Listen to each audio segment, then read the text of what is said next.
I'm Carson Lafferty. I'm here with Youth Radio, and today I'm here with Commissioner Copps. How you doing, Commissioner? I'm doing great. Thanks for having me here. Commissioner, I have a few questions for you if you don't mind asking. Okay, fire away. What will need to be done to regulate the costs and accessibility of internet access in this country?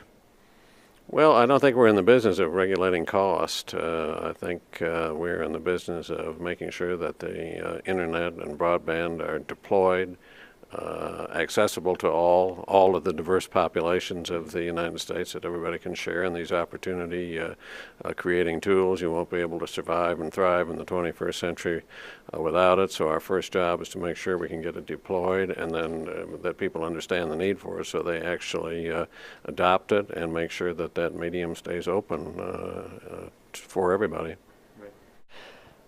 Why are internet services more affordable and faster in other developed countries? You know, other countries actually had strategies long before we did to deploy broadband and to get the internet around to everybody. We stayed for the last 8 years, from 2000 up until 2008, with this attitude, well, the market's going to do all of this. Don't worry, we don't need any public-private partnership. We don't need visionary government policy. That is not how we built the United States of America. You can go back to the earliest days, and whenever we were building infrastructure, be it turnpikes and bridges and roads and canals, there was always a role, the private sector leading the way, but guided and aided by visionary public policy. This broadband infrastructure is the infrastructure of the 21st century. So really the weird thing was how we got off of that role of public-private partnerships and said, oh, the market's going to do it all. But why would business go into some of these areas where they're not going to make anything? And why do we just think automatically that that was going to happen? So we have to give some incentives, and we have to have a policy saying this is important and this is what the country's doing right now. Right. From your time of serving the FCC, I understand for about 9 years now as a commissioner, what would you want your legacy to be? Well, I don't know that I'm too big into legacies or want to attach all that much importance to it, but I would like to do something while I am there, especially with regard to the future of our media, whether that's traditional media of radio and TV, which I think has gone down the wrong road of too much consolidation, and the FCC has shedded of all the public interest obligations that it used to have, and as a result we have infotainment instead of news, we have homogenized music, we have whole ethnic groups that really aren't covered by radio and television. We need to fix that and go back to having some public interest guidelines for folks who have broadcast licenses, and then we need to make sure that the media of the future, the internet as this stuff migrates there, also protects the public interest and affords accessibility and really does something to support the news. There's no model on the internet to produce journalism and news right now. And if everything's going to go there and we're going to be left without news, we're not going to be a democracy very long. That's an interesting point you make there, sir.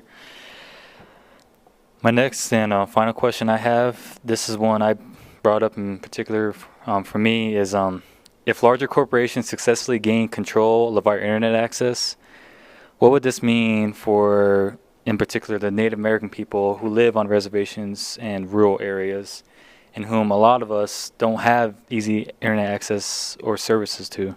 It's going to mean that it would be harder and harder for you to get your story told.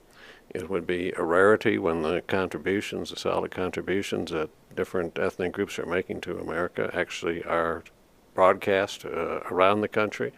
It would mean that other people in the country wouldn't know about you. It would be a blow to diversity. It would be a blow to democracy. It's not something that we can afford. The history is of almost all information mediums, whether cable, television, radio. They might start out promising freedom, and this is the greatest thing since sliced bread, but if you look at the history of them, they end up being consolidated and conglomerated. And if we want this internet to go down that road, we are really playing with fire, because this is the most transformative communications technology probably in all of history, including the printing press. Right. Thank you, sir, for that. I felt that question for me, I just really needed to been brought up, because a lot of my family do live on a reservation, and it's not easy for us to have internet access. And I live in the city, and I'm going to school, but I felt I needed to bring that up. So well, I've been on reservations, and we've had some hearings before. We had one a couple of years ago up in South Dakota, and a lot of Native Americans came out, and the stories they told about trying to get their contributions and their culture and the challenges that they face even covered by the local newspaper or the TV or radio. It's difficult and almost impossible, and it just leads to horrible outcomes. Yeah, I feel the same way too. Thank you, sir. Thank you. Thank you. Enjoyed talking with you. Glad you're covering the issue. Appreciate your interest.